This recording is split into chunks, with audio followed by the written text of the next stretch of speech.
beaucoup de vos co-religionnaires dans l'administration à Rabat, dans le secteur privé, qui sont des gens comme ça. Donc j'ai vraiment... Quand je suis là, j'ai de l'espoir pour ce pays. Et je parle du Maroc de 2050. Hein. Donc, vous avez encore du boulot sur la planche. Vous vous posez les bonnes questions, parce que j'ai regardé le thème de la journée, la question de est-ce qu'il ne faut pas beaucoup plus d'investissement, beaucoup plus de richesse. Il faut juste qu'on ait une idée des grandes masses. Le PIB du Maroc, PIB gars du Maroc, c'est à peu près 120 milliards de dollars. 120 milliards de dollars, c'est 3 jours de production de l'économie américaine. Donc le Maroc, on est tous en train de se taper dessus pour les parts du gâteau, c'est un tout petit cake de 120 milliards de dollars. Donc le défi d'ici à 2050, c'est d'élargir le cake. L'élargissement du cake, il va se faire en injectant de la recherche scientifique, de l'innovation, du capital humain, ça vous savez déjà. Et je crois que ce qui nous manque dans les politiques publiques au Maroc aujourd'hui, c'est deux choses. On a un manque de fondement académique de nos politiques économiques, c'est-à-dire qu'avant de lancer une politique publique, on n'a pas suffisamment d'études scientifiques qui disent voilà, il y a un lien de cause à effet établi scientifiquement entre l'effet A et l'effet B, et donc comme on l'a établi scientifiquement, on va le généraliser, le passer à l'échelle au niveau de l'État et de la politique publique. Ça, c'est pas, on le fait pas assez au Maroc, parce que les ponts entre le monde académique, typiquement l'EMI, et l'administration publique ne sont pas assez étoffés, institutionnalisés.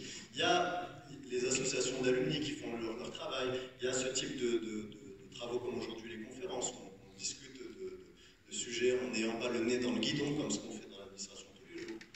Mais ce n'est pas encore suffisant. Il y a rarement une stratégie sectorielle au Maroc qui vous cite en référence des travaux académiques universitaires.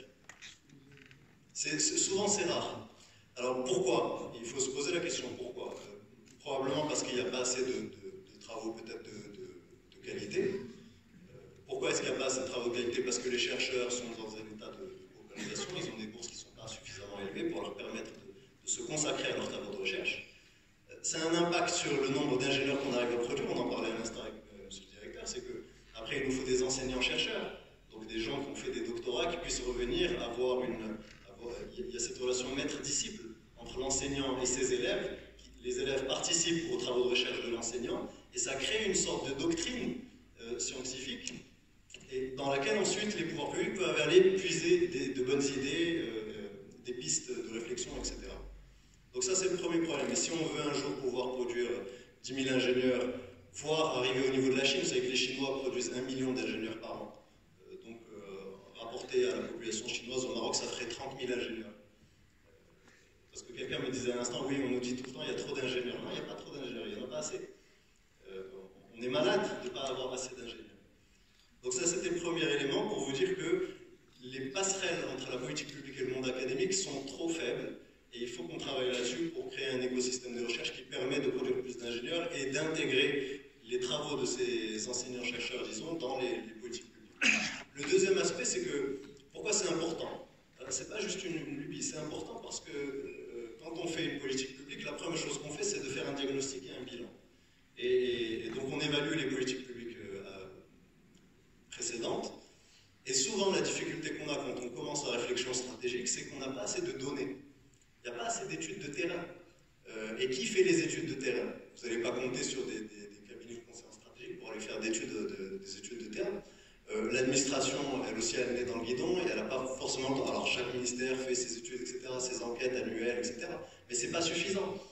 Dans un monde idéal, il faudrait qu'on ait ces enquêtes faites par les ministères, mais également des enquêtes faites par le monde de la recherche et le monde académique. Donc, ces enseignants-chercheurs qui utiliseraient les élèves pour aller faire des études de terrain, remonter de l'info et constituer des datasets. Et à partir de ces datasets, on peut commencer à réfléchir à qu'est-ce qu'on fait stratégiquement pour le pays, etc. Pourquoi c'est d'autant plus important? Parce qu'au Maroc, comme vous le savez, on n'a pas une culture administrative d'échange des données. En général, les administrations sont très prudentes dans la façon dont elles échangent les données, pour des raisons objectives, hein, parce que d'abord la loi ne les protège pas suffisamment, ou la loi n'encourage pas suffisamment ces échanges transversaux. Parce qu'en général, quand vous êtes une administration, si vous donnez vos données à quelqu'un, il risque de se rendre compte que vous avez des données fausses. Et ça, vous n'avez pas toujours envie que les autres se rendent compte que, je ne sais pas, 10%, 20% de vos données sont fausses. Donc il y a des facteurs objectifs qui expliquent ce manque de compte. Quand un chercheur veut faire de la recherche, s'il n'a pas de données pour travailler, c'est comme s'il n'avait pas de matière première. Donc vous voyez l'importance et le rôle que vous avez à jouer en tant que monde académique et étudiant dans le fait de compléter l'écosystème pour que la politique publique devienne un peu plus intelligente. Alors j'en viens au sujet de la croissance. Vous savez qu'au Maroc, je vais en 3 parties. Première partie, l'investissement direct étranger.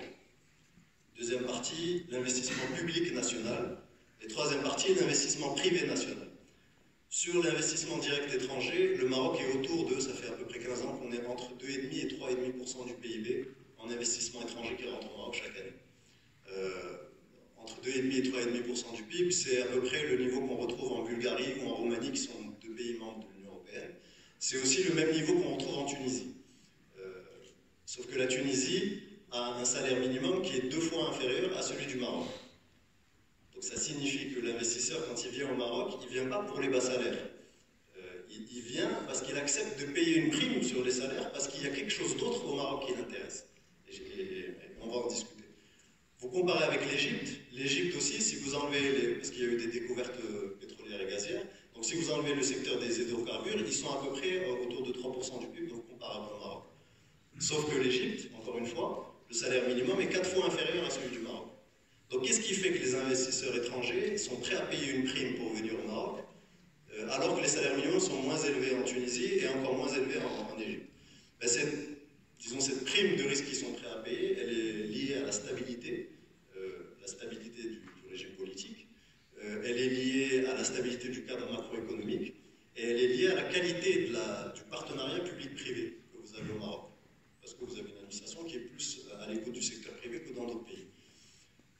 Maintenant, parlons de l'investissement public. Vous avez dit qu'il y a trop d'investissement public, est-ce qu'il en faut encore plus? Le Maroc a des taux d'investissement ratio par rapport au PIB qui sont parmi les plus élevés du monde. On est au-delà de 30%, je crois, 32%. Ce sont des taux qu'on appelle des taux asiatiques, c'est-à-dire que c'est un peu les mêmes taux qu'a eu la Corée du Sud à l'époque du décollage, Taïwan, etc. Mais on a les taux d'investissement asiatiques sans la croissance asiatique. C'est bien ça le problème. Donc la question, c'est pourquoi est-ce que cet investissement public n'arrive pas à créer suffisamment de traction sur l'investissement privé? Il n'y a pas d'effet d'entraînement, ou alors il n'est pas suffisant. Il y a une corrélation entre le public et le privé, mais l'effet de traction n'est pas suffisant. Et la seule solution, c'est que l'investissement public devienne plus intelligent. Et quand je dis plus intelligent, c'est-à-dire de choisir, on reste sur le même effort, mais qu'on choisisse mieux quelles autoroutes on va faire, on choisisse mieux quelle gare on va construire, on choisisse mieux la façon dont on va construire les aéroports, les infrastructures, qu'elles soient physiques ou immatérielles. Et pour ce faire, on a besoin de data, donc je reviens au premier sujet, c'est que la passerelle avec le monde académique, qu'on ne dépende pas simplement de la pensée PowerPoint, et qu'on ait aussi des données terrain, mais pour avoir les données terrain, il faut que vous alliez les chercher. Donc c'est ça votre rôle aussi, pour rendre l'État un peu plus intelligent en matière d'investissement public. Puis il reste l'investissement privé national. Vous pourriez me dire, si une entreprise japonaise est le premier employeur du secteur privé au Maroc aujourd'hui, si des Japonais ont confiance dans l'économie marocaine, comment ça se fait que les Marocains, le capital marocain, a moins confiance, ou il a l'air plus frileux, ils ont plus de difficultés à investir? Si vous avez des Allemands, des Américains qui investissent massivement au Maroc, comment ça se fait que le capital privé national n'est pas au même niveau d'engagement? Il y a des explications, alors il y a des explications culturelles, des explications subjectives, il y a aussi des explications objectives. D'abord, on a, avec le modèle de développement marocain, depuis 20 ans, a privilégié certains secteurs, pour aller vite, l'agriculture, le BTP, l'immobilier social, et le tourisme. l'agriculture a été privilégiée parce qu'il y a eu une politique de défiscalisation de l'agriculture pendant 30 ans. Vous imaginez, pendant 30 ans, il n'y a pas eu du tout de fiscalité dans le secteur agricole entre 1984 et 2014. Donc évidemment, quand vous avez un capitalisme marocain, pourquoi est-ce qu'il irait faire de l'industrie ou investir dans des secteurs productifs, alors qu'il peut très bien aller dans un secteur défiscalisé qui va lui amener des rendements faciles. Ça, c'est le premier élément. Deuxième élément, la carotte fiscale sur l'immobilier social et le BTP a fait qu'effectivement, elle était justifiée parce qu'il fallait répondre à un déficit en logement. Mais le problème, c'est qu'il y a eu un effet d'éviction par rapport aux autres secteurs. Et donc, il y a beaucoup de gens qui sont allés dans l'immobilier parce qu'il y avait des rendements rapides et des retours sur investissement rapides, mais ils ne sont pas allés sur les autres secteurs productifs. Donc, ça explique une grande partie de... en économie, on appellerait ça la distorsion des anticipations rationnelles des acteurs marocains. Ils ont un système d'incitation qui les a amenés à ne pas aller sur les secteurs productifs. Donc, c'est précisément cette limite du modèle de développement marocain qui est en train d'être traitée aujourd'hui.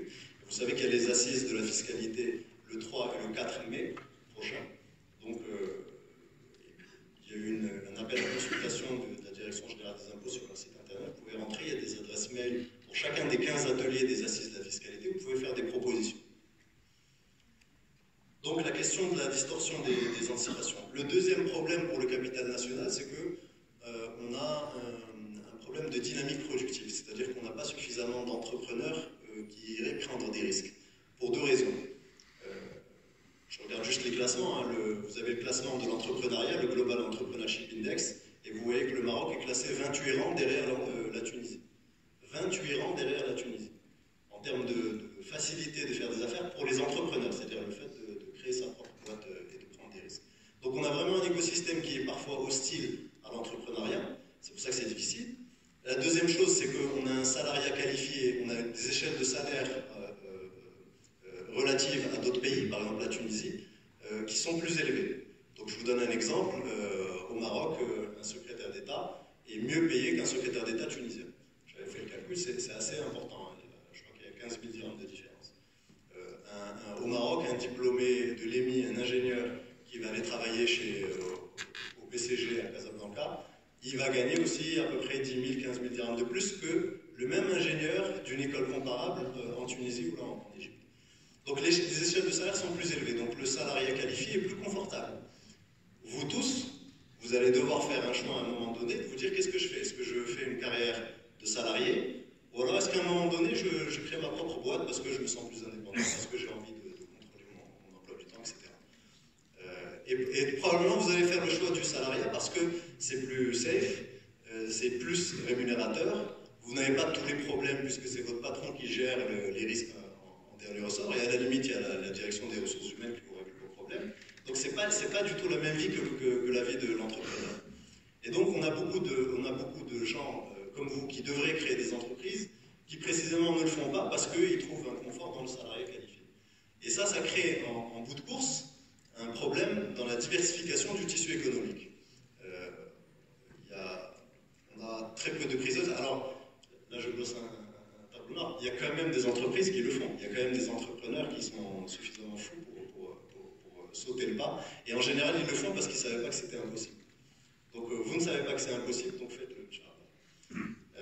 Je voulais juste ajouter une dernière chose, c'est que le message ici, c'est que quand vous avez un pays qui produit suffisamment d'ingénieurs, que ces ingénieurs-là s'intéressent à l'économie, comme ce que vous faites aujourd'hui, on devient collectivement plus intelligent. Et en particulier, vous êtes ici à Rabat, avec l'Université Mohamed V, vous avez la possibilité de jeter ces passerelles avec le monde administratif, ce que les écoles à Casablanca n'ont pas. Hein. Je vous rappelle qu'il y a quand même 100 km entre les deux, donc c'est plus difficile de se rattacher aux politiques publiques quand vous êtes en dehors de Rabat qu'ici. Donc vous avez un vrai avantage, et je crois que vous avez un rôle à jouer. J'espère que j'étais assez convaincant pour vous mettre juste le doute.